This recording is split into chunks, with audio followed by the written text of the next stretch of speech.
안녕하세요, 여러분. 오늘도 찾아와 주셔서 감사합니다.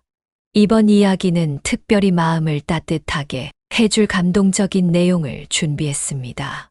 국밥 한 그릇으로 시작된 인연이 30년의 세월을 뛰어넘어 만들어내는 기적 같은 순간, 함께 느껴보시죠. 편안히 앉으셔서 마음을 열고 들어주세요. 바람이 차가웠다. 옷깃을 파고들어 살갗을 듯한 한기에 나는 몸을 움츠렸다. 회색빛 하늘은 무겁게 도시를 짓누르고 있었고, 길 위로는 붉은 노랑 갈색의 낙엽들이 소용돌이치며 춤을 추었다.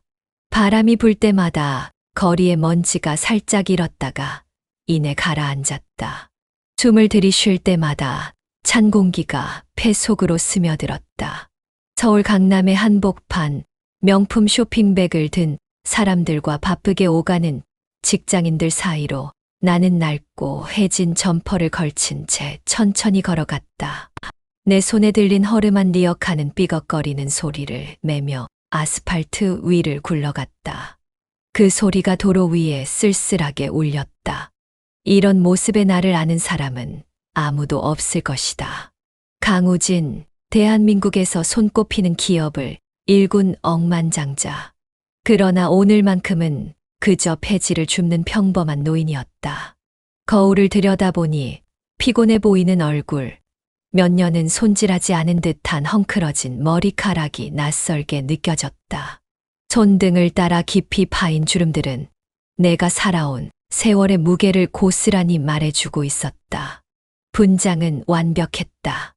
아무도 나를 알아볼 수 없을 것이다. 입술을 달싹이며 나는 혼잣말처럼 중얼거렸다. 이제 확인해보자. 며칠 전 나는 딸의 약혼자를 처음 만났다. 이정우 34세 청년. 그의 외모는 준수했고 말투는 세련됐으며 매너는 완벽해 보였다. 처음에는 그를 가만히 지켜봤다. 겉으로는 단정하고 친절한 인상을 풍기는 사람이었다. 우리 집 응접실에서 만났을 때 그는 깍듯한 태도로 나를 강 회장님이라 부르며 만남의 영광을 표했다. 미소는 부드러웠고 행동 하나하나가 조심스러웠다. 내 딸 수민이도 흐뭇한 표정으로 그를 소개했다. 성실하고 배려심이 깊으며 가족을 소중히 여기는 사람이라고. 나는 겉으로는 미소를 지었지만 오랜 경험이 내 귓가에 속삭였다. 뭔가 이상하다. 평생 수많은 사람을 상대하며 살아온 나였다. 수십 년간 비즈니스 파트너를 만나고 사람을 평가하는 눈을 키워온 나로서는 사람이 숨기고 있는 의도, 겉모습과 속마음이 다른 사람을 알아보는 법을 터득하고 있었다. 그리고 이정우의 눈빛에서 나는 미세한 차가움을 느꼈다. 마치 겉으로는 따뜻한 척하지만 속에는 철저한 계산이 깔려 있는 것처럼 보였다. 그가 정말 딸을 사랑하는 마음으로 결혼을 결심했다면 더할 나위 없이 좋겠지만 만약 그렇지 않다면? 만약 그가 바라는 게 사랑이 아닌 돈이라면? 그 순간 나는 결심했다. 내가 직접 확인해 보겠다고. 그리고 오늘 나는 폐지를 줍는 노인의 모습으로 강남 거리에 서 있었다. 리어카를 끌며 천천히 걸었다. 길가의 카페와 레스토랑을 둘러보며 딸의 약혼자가 나타날 때를 기다렸다. 차가운 바람에 뺨이 얼얼했지만 내 마음속 의욕은 더 강하게 타올랐다. 그때였다. 아, 여기 있었네. 멀지 않은 곳에서 익숙한 목소리가 들려왔다. 시선을 돌리니 이정우가 고급 레스토랑에서 나오는 모습이 보였다. 한 손으로는 금빛이 번쩍이는 롤렉스 시계를 과시하듯 매만지며 그의 곁에는 화려한 보석으로 치장한 여자가 함께였다. 두 사람은 주변 사람들을 무시하듯 거만하게 웃으며 귓속말을 주고받고 있었다. 숨을 깊게 들이마시며 나는 일부러 삐걱거리는 리어카를 밀며 그 앞으로 천천히 다가갔다. 목소리를 떨리게 하고 한없이 초라한 척 말을 건넸다. 저 실례합니다. 그 순간 이정우의 미간이 심하게 찌푸려지며 혐오감이 얼굴 전체로 퍼져나갔다. 그의 표정은 마치 더러운 벌레를 본 것처럼 일그러졌다. 뭐야? 그의 대답은 짧고 도끼가 서려 있었다. 쪼그라든 몸짓으로 나는 말했다. 혹시 버릴 신문지나 종이컵 같은 게 있으면 줄 수 있겠소. 이정우는 잠시 말을 잇지 못했다. 그의 시선이 마치 더러운 쓰레기를 보듯 나를 위아래로 훑어보더니 비웃음을 흘렸다. 그 웃음은 순수한 경멸과 조롱으로 가득했다. 아, 구걸도 정도껏 하셔야죠. 그는 손에 들고 있던 커피컵을 일부러 내 발 앞에 내던졌다. 퍽 소리와 함께 뜨거운 커피가 내 낡은 신발과 바지에 튀었다. 그리고는 코를 움켜쥐며 과장되게 뒤로 물러서며 말했다. 냄새나네. 그거나 가져가고 당장 사라지세요. 그의 목소리는 칼날처럼 날카로웠다. 여기가 강남 한복판인데 당신 같은 사람이 돌아다니면 미관상 좋지 않아요. 경비원 불러서 쫓아내게 할까? 나는 잠시 바닥에 떨어진 컵을 바라봤다. 뜨거운 커피가 내 발등을 따갑게 했지만 그보다 더 아픈 것은 마음이었다. 몸을 굽혀 조용히 그것을 주워들었다. 내 손가락이 차가운 종이컵을 감싸쥐는 순간 가슴 한구석이 돌처럼 무거워졌다.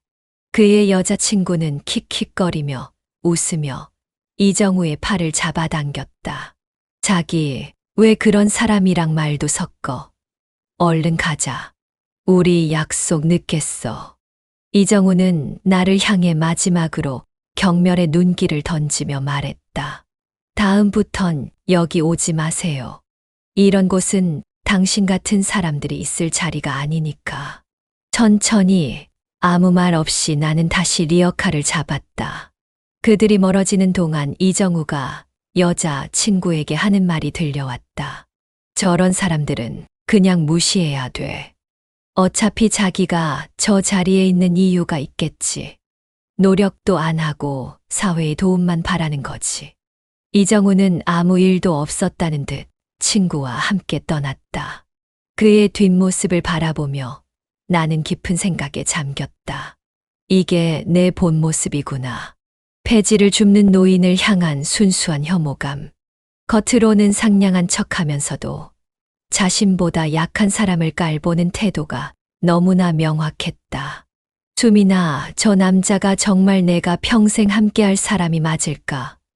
나는 혼잣말처럼 중얼거렸다. 하지만 아직 단정 짓기 이르다는 생각도 들었다. 한 번의 만남으로 사람을 판단하기엔 내 경험이 그것을 허락하지 않았다. 조금 더 지켜보기로 했다. 그가 진짜 원하는 것이 사랑인지 아니면 돈인지. 곧 모든 것이 밝혀질 것이었다.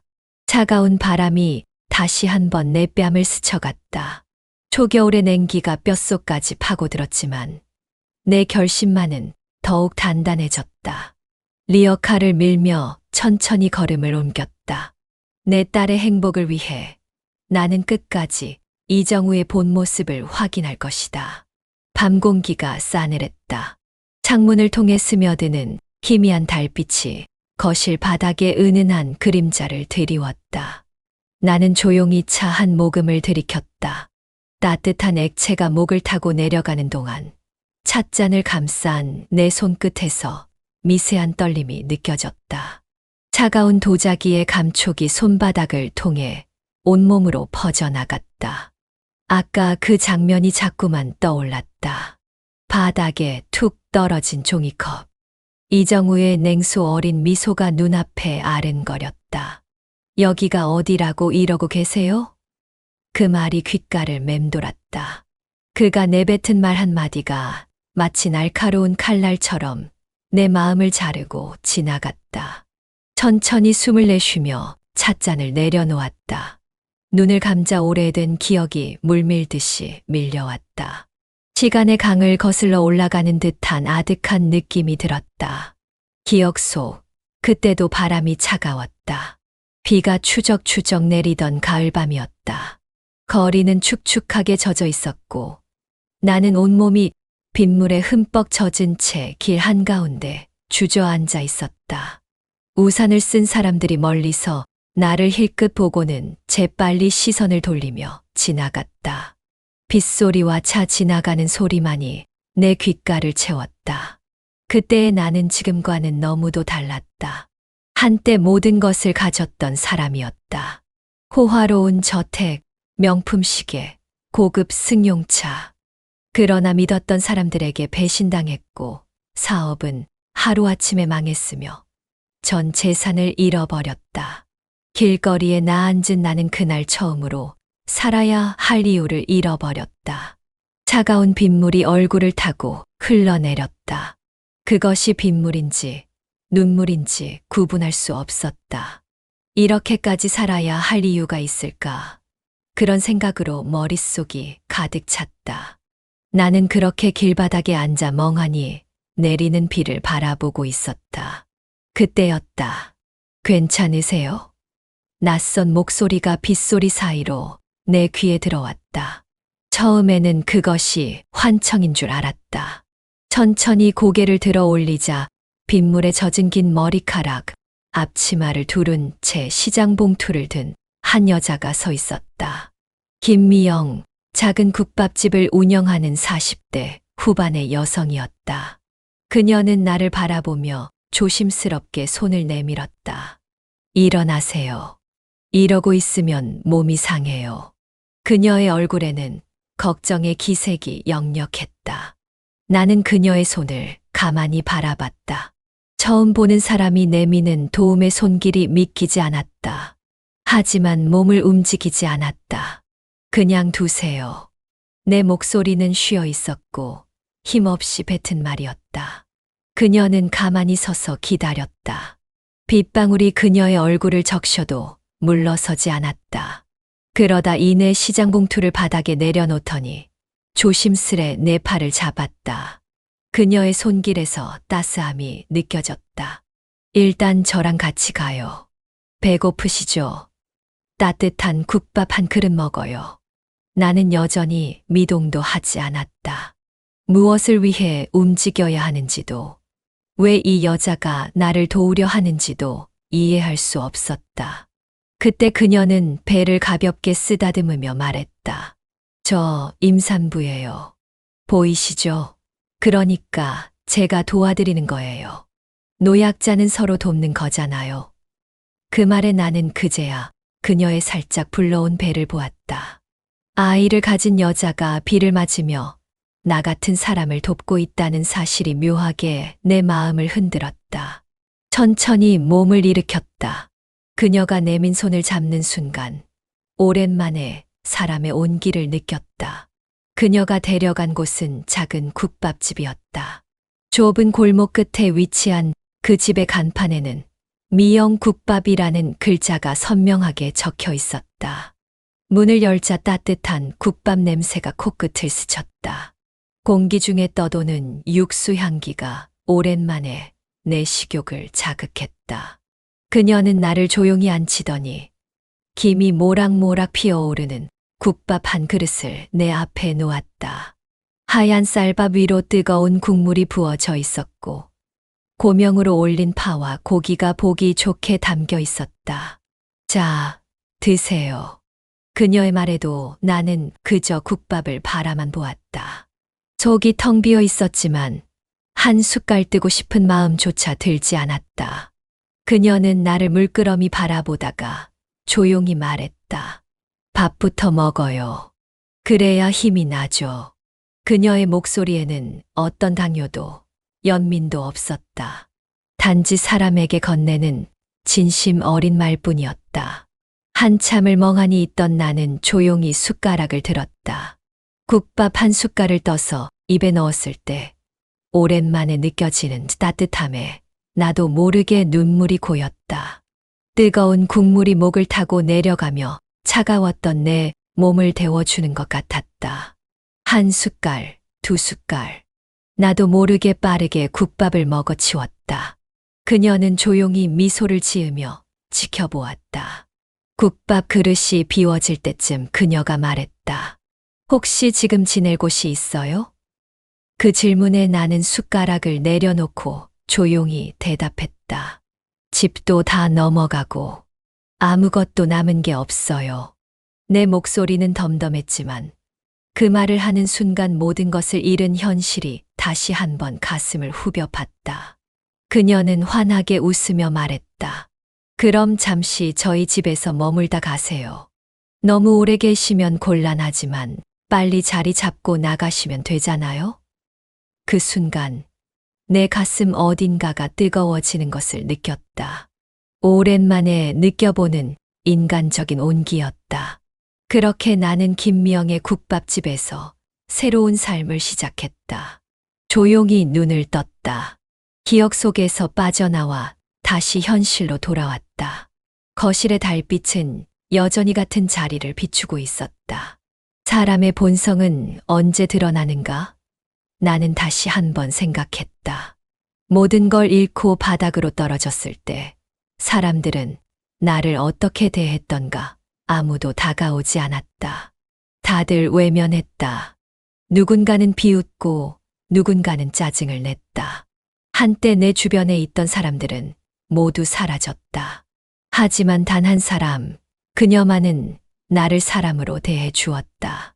김미영은 단 한순간도 나를 무시하지 않았다. 나를 연민 어린 눈으로 바라보지도 않았다. 오직 나를 있는 그대로 봐주었다. 지금도 그럴까? 나는 다시 차를 한 모금 마셨다. 차십의 쌉싸름한 향이 입안에 맴돌았다. 이정우, 그는 겉으로는 완벽했다. 그러나 단 한순간 그가 약자 앞에서 어떤 태도를 보이는가. 그 본성을 보고 난 지금 그가 딸의 배우자로 정말 적합한 사람인지 더욱 의심하게 되었다. 창밖으로 별빛이 희미하게 빛났다. 그 옛날 비 내리던 밤에 김미영이 내게 건넸던 따뜻한 국밥 한 그릇이 떠올랐다. 사람의 진심은 그런 순간에 드러나는 것이다. 약자를 어떻게 대하는지, 아무런 이득이 없을 때 어떤 모습을 보이는지.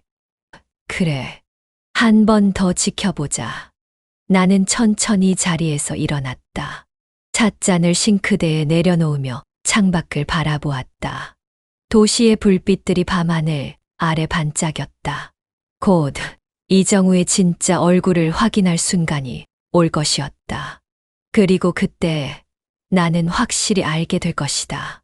그가 정말 내 딸을 사랑하는지 아니면 단지 우리 가문의 재산을 탐내는 것인지. 거실 한쪽에서 시계 초침이 조용히 흘렀다. 틱, 톡, 틱, 톡. 그 작은 소리가 공간을 채우는 동안 나는 소파에 앉아 천천히 찻잔을 내려놓았다. 도자기가 테이블에 닿는 소리가 미세하게 울렸다. 내 앞에는 딸 수민이와 예비사위, 이정우가 정중한 자세로 앉아 있었다. 오늘 초대해 주셔서 감사합니다, 회장님. 이정우는 부드러운 미소를 지으며 공손하게 인사했다. 그의 태도에는 한치의 흐트러짐도 없었다. 단정하게 빗어 넘긴 머리카락, 깔끔하게 다림질된 셔츠, 그리고 고급스러운 옷차림. 손목에는 은은한 빛을 띠는 명품 시계가 채워져 있었다. 완벽한 신랑감의 모습이었다. 나는 가만히 그를 바라보았다. 겉으로는 완벽했다. 하지만 며칠 전 폐지 줍는 노인을 대하던 그의 차가운 눈빛을 떠올리자 그 가면이 더할 나위 없이 가짜로 느껴졌다. 마치 도자기처럼 아름다워 보이지만 한 번 금이 가면 산산조각 날 것만 같은 가면이었다. 그래, 내가 정말 그런 사람인지 오늘 확실히 확인해보자. 나는 속으로 다짐했다. 식사가 시작되었다. 식탁 위에는 정갈한 한식 요리들이 차려져 있었다. 된장찌개에서 피어오르는 김과 갓 구운 생선의 향이 거실에 가득했다. 나물과 반찬들이 정성스럽게 놓여 있었고 윤기가 도는 흰 쌀밥이 그릇에 담겨 있었다.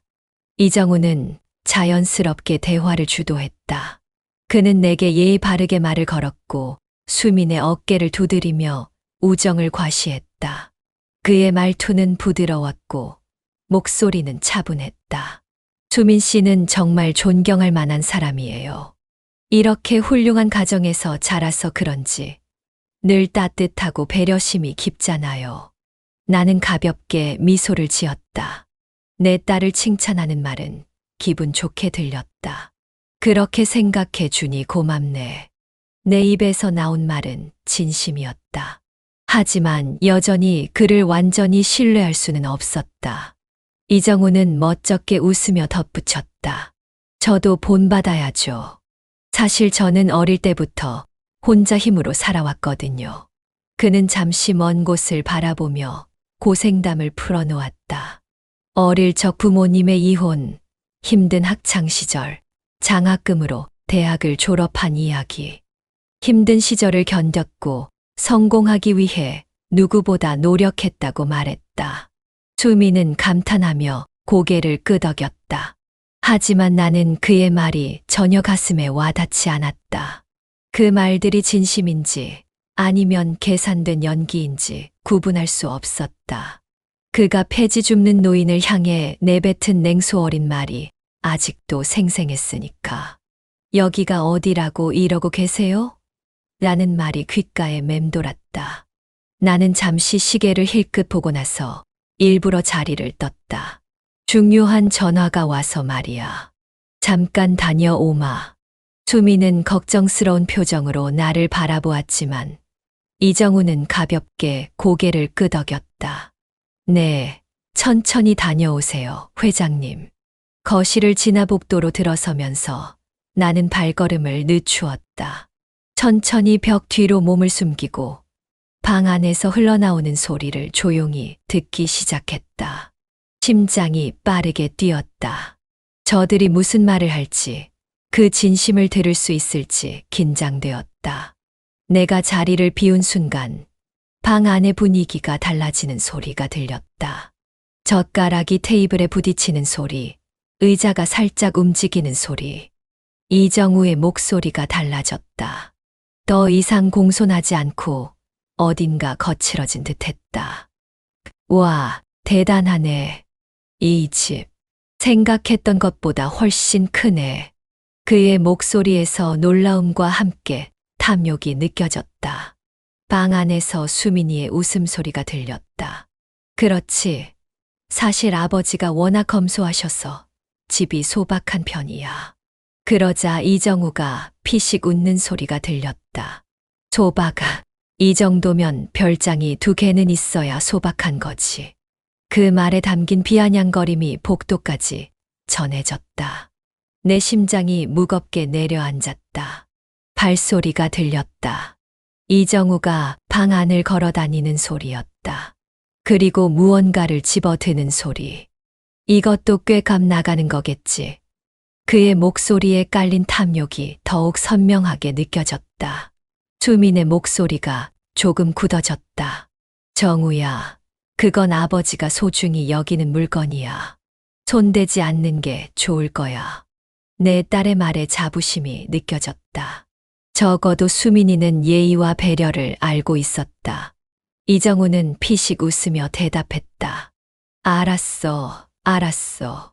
그냥 궁금해서 그런 거야. 하지만 그 웃음소리에서 진심이 느껴지지 않았다. 마치 장난감을 뺏긴 아이처럼 불만이 묻어 있었다.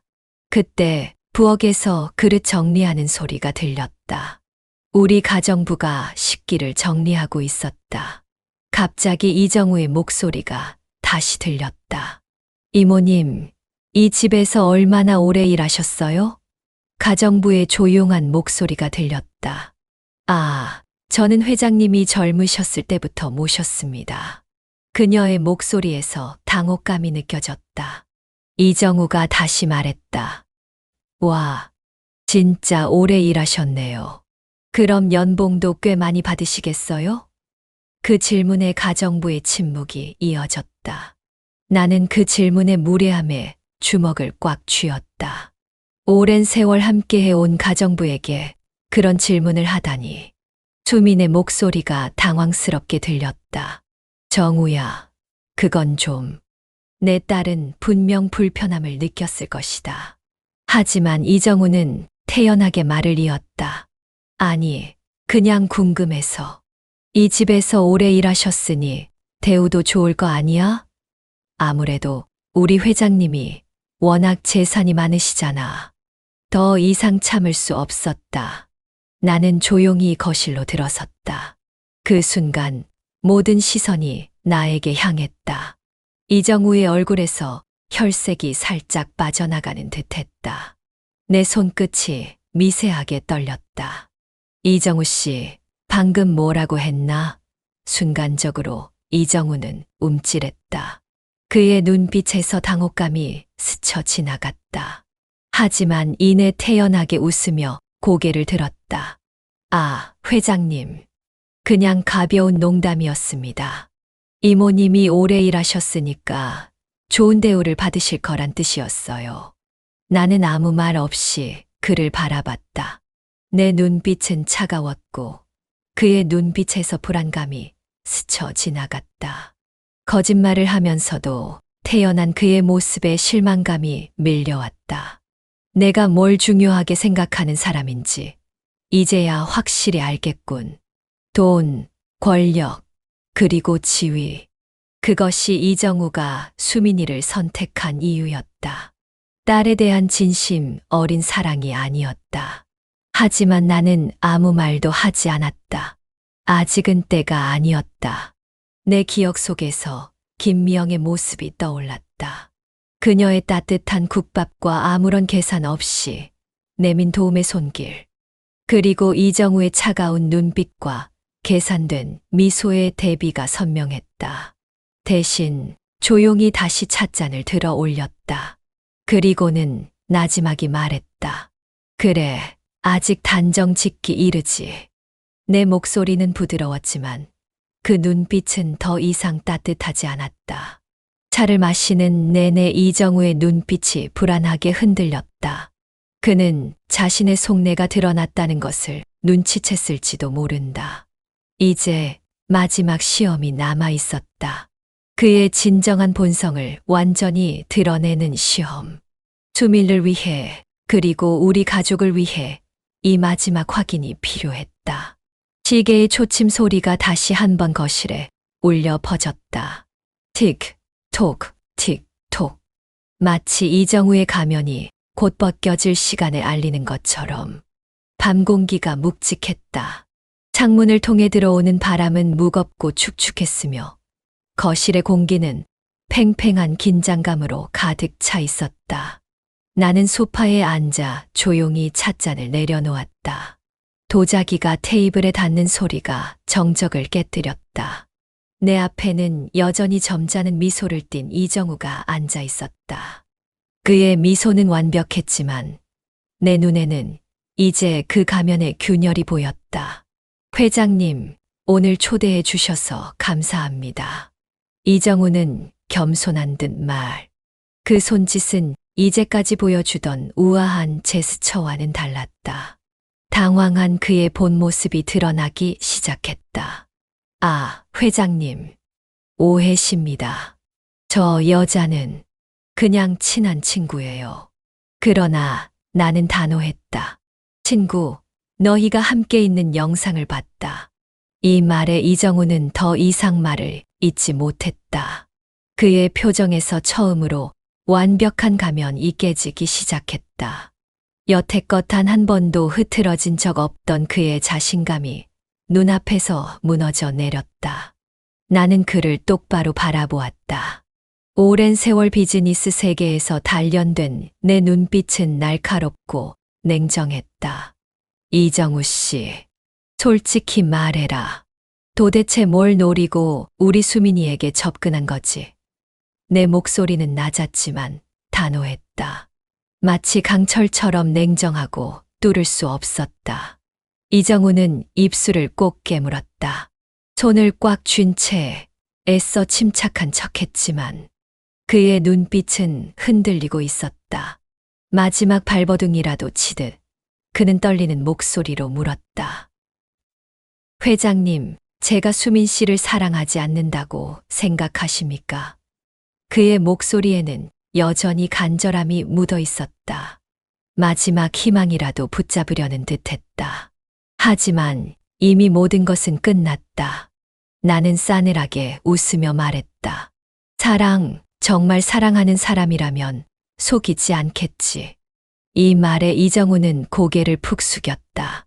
그리고 더 이상 아무 말도 하지 못했다. 그의 어깨가 무겁게 내려앉았고 손은 무릎 위에서 떨고 있었다.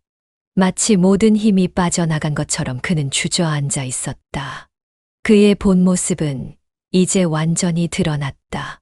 가식적인 웃음과 예의 바른 말투 뒤에 숨겨져 있던 그의 진짜 모습. 계산적이고 이기적이며 거짓으로 가득 찬 그의 실체. 그날 밤 나는 딸 수민에게 모든 사실을 알렸다. 거실에 앉아 딸에게 서류를 건넸다. 수민은 서류를 확인하자마자 손끝이 떨렸다. 한 장 한 장 넘길 때마다 그의 얼굴은 점점 창백해졌다. 놀라움, 배신감, 그리고 깊은 상처가 그의 얼굴에 차례로 스쳐 지나갔다. 이게 사실이에요? 그의 목소리는 갈라져 있었다. 그토록 믿고 의지했던 사람, 평생을 함께할 거라 생각했던 사람이 거짓이었다는 진실 앞에서 그는 충격에 빠져 있었다. 나는 딸의 어깨를 조용히 두드렸다. 그의 등이 떨리는 것이 느껴졌다. 지금이라도 알아서 다행이야. 내 말은 위로가 되지 못했지만 그것이 현실이었다. 그러나 수민이는 여전히 믿기지 않는 듯 중얼거렸다. 정우 씨가 정말 저를 이용하려 했던 건가요? 그의 목소리에는 깊은 상처가 묻어 있었다. 내 딸의 순수한 마음이 짓밟힌 것 같아 내 가슴도 아팠다. 나는 한숨을 내쉬었다. 사람은 어려운 상황에서 본성이 드러난다. 그 녀석은 그저 널 이용하기 위해 가면을 쓴 거야. 내 말에 수미는 눈에 눈물이 고였다. 하지만 그는 꾹 참았다. 수민이는 차갑게 굳은 얼굴로 서류를 내려놓았다. 그리고 결심한 듯 말했다. 아버지, 이 결혼 없던 일로 하겠습니다. 그의 목소리는 떨렸지만 결심은 확고해 보였다. 며칠 후 나는 이정우를 마지막으로 불렀다. 그가 도착했을 때 그의 얼굴은 이미 절망에 찌들어 있었다. 더 이상 예전의 자신감 넘치는 모습은 찾아볼 수 없었다. 눈 밑에는 다크서클이 짙게 내려앉았고 옷차림도 예전만큼 단정하지 못했다. 나는 그를 가만히 바라보았다. 그의 비참한 모습에도 내 마음에는 연민보다는 실망감이 더 컸다. 이제 변명할 필요 없다. 내 목소리는 단호했다. 이정우는 더 이상 미소 짓지도 못했다. 그는 두 손을 꼭 쥐고 떨리는 목소리로 말했다. 회장님, 제발 한 번만 용서해 주십시오. 그의 목소리에는 절박함이 묻어 있었다. 하지만 이미 모든 것은 돌이킬 수 없었다. 나는 조용히 말했다. 내가 그날 폐지 줍는 노인을 대하던 눈빛을 기억하나? 그 순간 이정우의 얼굴이 창백해졌다. 내가 그것을 알고 있었다는 사실에 충격을 받은 듯했다. 그때 내가 보인 태도, 그게 내 본 모습이야. 이정우는 숨을 몰아쉬었다. 그의 눈빛에 절망이 서려 있었다. 모든 것이 끝났다는 것을 그도 알고 있었다. 더 이상 말이 필요하지 않았다. 그는 고개를 푹 숙인 채 천천히 방을 나갔다. 문이 닫히는 소리가 나는 순간 나는 깊은 한숨을 내쉬었다. 그날 이후 이정우는 민수의 인생에서 완전히 사라졌다. 약혼은 파기되었고 모든 관계는 끊어졌다. 수미는 한동안 상처 속에 있었지만 시간이 지나면서 그 상처는 조금씩 아물어갔다. 나는 창밖을 바라보며 조용히 중얼거렸다. 사람은 가면을 쓸 수 있다. 하지만 영원히 속일 순 없지. 내 목소리는 작았지만 그 안에는 깊은 통찰이 담겨 있었다. 그리고 나는 손목에 감겨 있는 낡은 염주를 조용히 쓸어내렸다. 그 염주는 김미영이 내게 준 것이었다. 한때 내가 모든 것을 잃고 바닥에 있을 때 나를 일으켜준 그녀의 따뜻한 손길을 떠올리며 염주의 마디를 하나하나 만졌다. 그 순간의 기억이 내 가슴을 따뜻하게 데웠다. 그때 그 염주가 당신을 지켜주길 바랍니다. 김미영의 말이 귓가에 맴돌았다. 임신 중이던 그녀가 내게 건넨 그 염주는 내 인생의 방향을 바꾸어 놓았다. 그녀의 배 속에 있던 아이는 지금 어떤 모습으로 자랐을까? 문득 궁금해졌다. 이제 딸의 진짜 행복을 찾을 시간이었다. 창밖으로 보이는 도시의 불빛들이 희망처럼 반짝였다. 이 시련을 통해 수민이는 더 강해질 것이고 진정한 사랑을 찾게 될 것이라고 믿었다. 모든 구름 뒤에는 밝은 태양이 있듯이 이 어둠 너머에는 분명 빛이 기다리고 있을 것이다. 한 해가 지나가고 있었다. 시간은 흐르는 물처럼 모든 것을 씻어내리며 지나갔다. 창밖으로 늦가을 바람이 불어왔다. 노랗게 물든 은행잎이 살랑거리며 하늘을 춤추듯 흩날렸다. 바람이 불 때마다 나무잎들은 마치 작은 금화처럼 빛나며 떨어졌다. 나는 마당에 놓인 작은 벤치에 앉아 있었다. 따뜻한 차 한 잔을 손에 들고 조용히 주변을 둘러보았다. 차가운 바람과 대조되는 찻잔의 온기가 내 손을 포근하게 감쌌다. 오랜만에 마음이 평온했다. 어깨에 지고 있던 짐이 내려진 듯한 가벼움이 느껴졌다.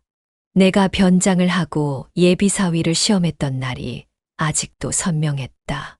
쓸쓸한 가을날, 폐지를 줍는 노인으로 변장했던 나와 그를 대하던 그의 차가운 눈빛. 겉으로는 다정하고 배려 깊은 척했지만 결국 가면 뒤에 숨겨진 모습은 달랐다.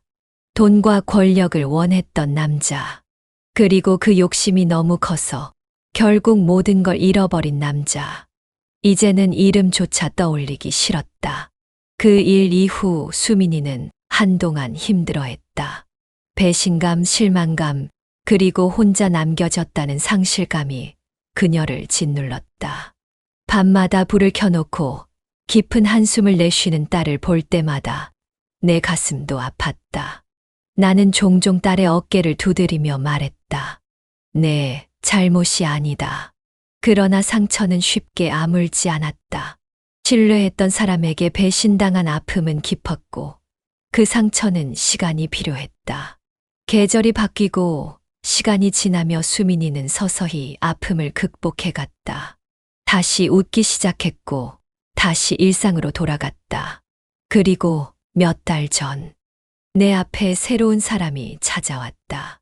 벤치에 앉아 있다가 문득 미소를 지었다. 창문 너머로 보이는 거실에서 수민이가 한 남자와 함께 식탁을 정리하고 있었다. 그들의 모습이 마치 오래된 그림처럼 아름다웠다. 그의 이름은 장민호, 32의 젊은 남성이었다. 첫 만남부터 인상이 참 편안한 사람이었다.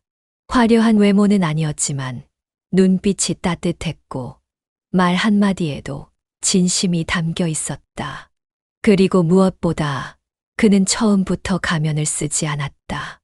있는 그대로의 자신을 보여주었다. 내가 처음 그를 만났을 때 그는 정중하게 인사하며 말했다. 처음 뵙겠습니다. 강수민 씨와 좋은 인연을 만들어가고 싶은 장민호입니다. 떨리는 목소리였지만 그 안에 담긴 진심이 느껴졌다. 그의 말투 하나, 손짓 하나까지 자연스러웠다.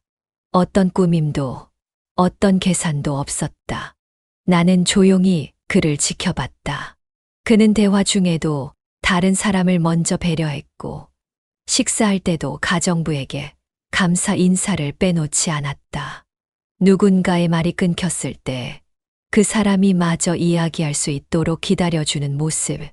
자신보다 타인을 먼저 생각하는 그의 태도가 내 마음을 움직였다. 그런데 이상하게도 그의 눈빛과 말투에서 느껴지는 따스함이 어딘가 익숙했다. 마치 오래전에 만났던 누군가를 떠올리게 하는 느낌이었다. 그의 웃을 때 살짝 올라가는 입꼬리, 남을 바라볼 때의 따뜻한 시선, 어디서 본 듯한 친숙함이 느껴졌다. 나는 속으로 생각했다. 이 사람이라면 수민이를 진심으로 아껴주겠구나. 그 생각만으로도 가슴이 따뜻해졌다. 딸 수민이가 진정한 사랑을 만났다는 확신이 들었다. 그날 저녁 식사를 마친 뒤 수민이를 불렀다. 산책이나 할까? 수민은 가볍게 웃으며 내 옆으로 다가왔다.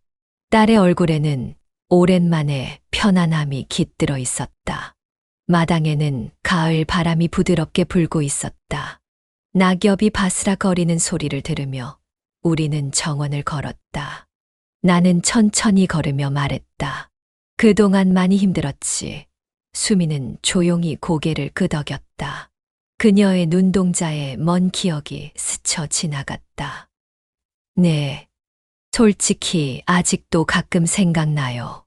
그 사람이 저를 어떻게 속였는지, 제가 얼마나 어리석었는지. 나는 딸의 어깨를 토닥였다. 그녀의 등에서 전해지는 온기가 내 손바닥을 통해 가슴으로 전해졌다. 사람을 믿는 게 어리석은 건 아니다. 진심을 다한 사람이 손해보는 게 아니라 거짓을 행한 사람이 결국 잃게 되는 거다. 수미는 내 말을 곱씹으며 걸었다. 낙엽을 밟는 발소리만이 잠시 우리 사이를 채웠다. 그리고 문득 딸의 입가에 미소가 번졌다. 이제는 괜찮아요. 민호 씨를 만나고 나니까 그런 생각도 점점 사라지더라고요. 민호 씨는 어떻게 만났니? 내 질문에 수민이의 눈빛이 반짝였다. 아버지, 믿기 힘드실 거예요. 제가 우울할 때 혼자 걷던 날이었어요. 비가 갑자기 쏟아졌는데 근처 국밥집으로 들어갔어요. 그곳에서 일하던 민호호 씨가 저에게 따뜻한 국밥을 건네줬어요. 밥부터 드세요. 그래야 힘이 나죠. 그런 말을 했어요. 그 말을 듣는 순간 내 심장이 빠르게 뛰기 시작했다. 그 말은 바로 김미영이 내게 했던 말이었다. 그 국밥집 이름이 뭐였니? 내 목소리가 떨렸다. 미영 국밥이었어요. 수민이가 대답했다. 민호 씨의 어머니가 운영하셨던 곳이라고 해요. 지금은 어머니가 돌아가셔서 민호 씨가 그 가게를 물려받았대요. 순간 내 심장이 멎는 듯 했다. 미영 국밥. 그 이름은 30년 전 내 인생을 바꾼 장소였다. 그곳에서 김미영은 나에게 새 삶을 선물했다. 그리고 지금 그녀의 아들이 내 딸과 함께하고 있다니. 이런 우연이 있을 수 있단 말인가. 나는 조용히 딸의 옆모습을 바라봤다. 석양에 물든 딸의 얼굴은 예전처럼 무겁지 않았다. 슬픔도 후회도 그늘도 사라져 있었다. 대신 새로운 행복을 향해 걸어가는 사람이 되어 있었다. 그 모습이 내게는 가장 큰 선물이었다. 아버지, 이제 들어가 볼까요? 민호 씨가 기다릴 거예요. 수민이의 말에 나는 깊은 생각에서 깨어났다. 산책을 마치고 집으로 돌아왔을 때 민호가 정리한 식탁을 보며 살짝 웃었다. 그의 미소는 마치 따스한 봄볕 같았다. 아버님, 혹시 차 한 잔 드릴까요? 나는 그제야 깨달았다. 자신이 벤치에 앉아 있던 찻잔을 그대로 두고 왔다는 것을. 그 자리에 돌아가 보니 찻잔은 이미 비어 있었고 차가운 바람만이 남아 있었다. 나는 살짝 웃으며 고개를 끄덕였다. 그래, 따뜻한 차 한 잔이면 좋겠구나. 민호는 부엌으로 가서 차를 준비했다. 물이 끓는 소리, 차를 우려내는 향기가 집 안에 퍼졌다. 그리고 그가 작은 트레이에 차를 올려 거실로 들어올 때 나는 문득 그의 손목에 감겨 있는 낡은 염주를 발견했다. 그 순간 숨이 멎는 것 같았다. 그 염주는 나의 떨리는 목소리에 민호가 멈춰섰다. 아, 이거요? 그는 부드럽게 웃으며 염주를 쓰다듬었다. 어머니가 돌아가시기 전에 주신 거예요. 제가 태어나기도 전에 어머니가 한 은인에게 받으셨다고 해요. 그분이 어머니에게 새 삶을 살 수 있게 도와주셨대요. 내 눈에서 뜨거운 것이 흘러내렸다. 그것은 바로 내가 김미영에게 받은 염주와 똑같았다. 혹시 어머니 성함이 김미영이셨나요? 장민호의 눈이 커졌다. 네, 맞아요. 어떻게 아셨어요? 나는 떨리는 손으로 내 손목의 염주를 보여주었다. 이 염주. 30년 전 내가 모든 것을 잃고 길거리에 앉아 있을 때 당신 어머니가 나에게 주셨던 것과 똑같아. 방 안이 갑자기 조용해졌다. 수민이와 장민호의 눈이 커졌다. 아버지. 그러면 수민이의 목소리가 떨렸다. 그래. 내 목소리도 떨렸다. 당신 어머니는 내가 가장 어려울 때 손을 내밀어 준 분이야. 그때 그분은 임신 중이셨어.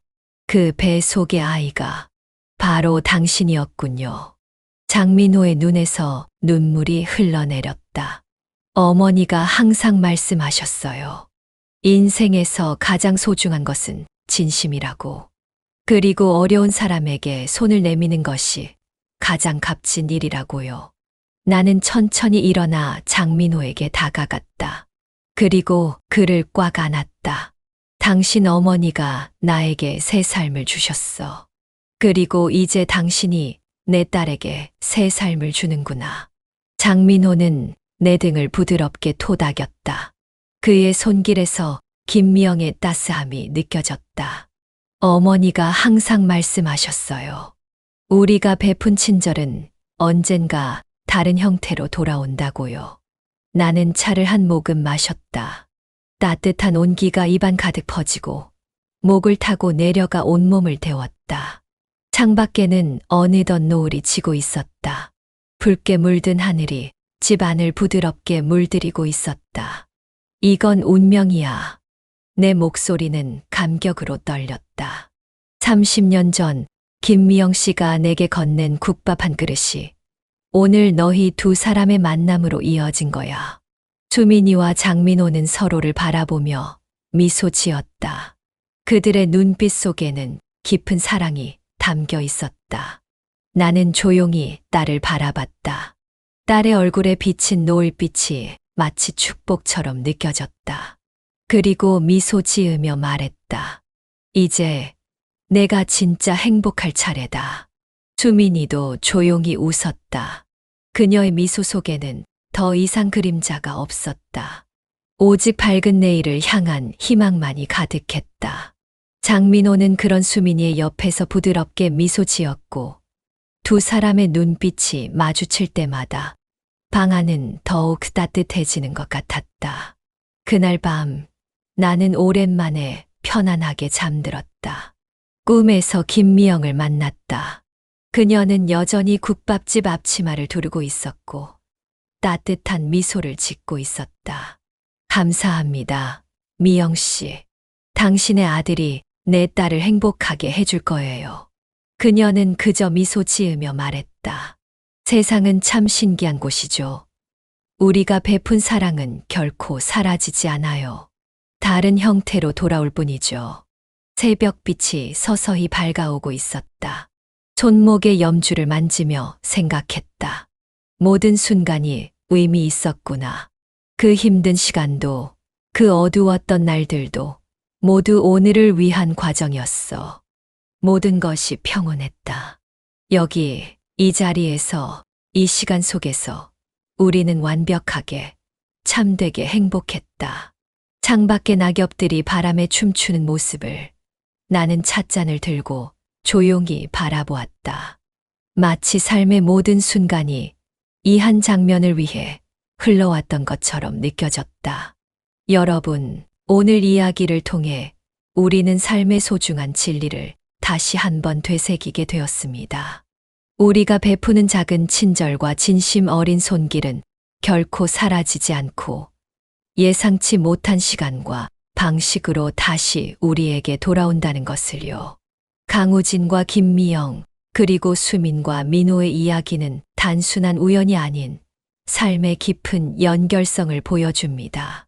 어려운 시기에 베푼 한 그릇의 국밥이 30년의 세월을 넘어 두 사람의 자녀를 이어주는 인연으로 피어난 것처럼 우리의 진심 어린 행동들은 언젠가 아름다운 결실로 돌아옵니다. 진정한 사랑과 행복은 겉모습이나 물질적인 것이 아닌 가면 없는 진실된 마음에서 비롯된다는 것을 기억하세요. 여러분의 작은 친절이 누군가의 인생을 바꿀 수 있습니다.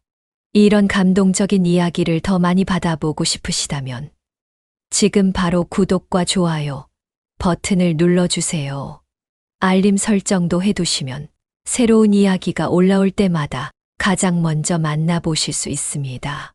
여러분의 응원이 더 많은 감동적인 이야기를 만들어가는 원동력이 됩니다. 감사합니다.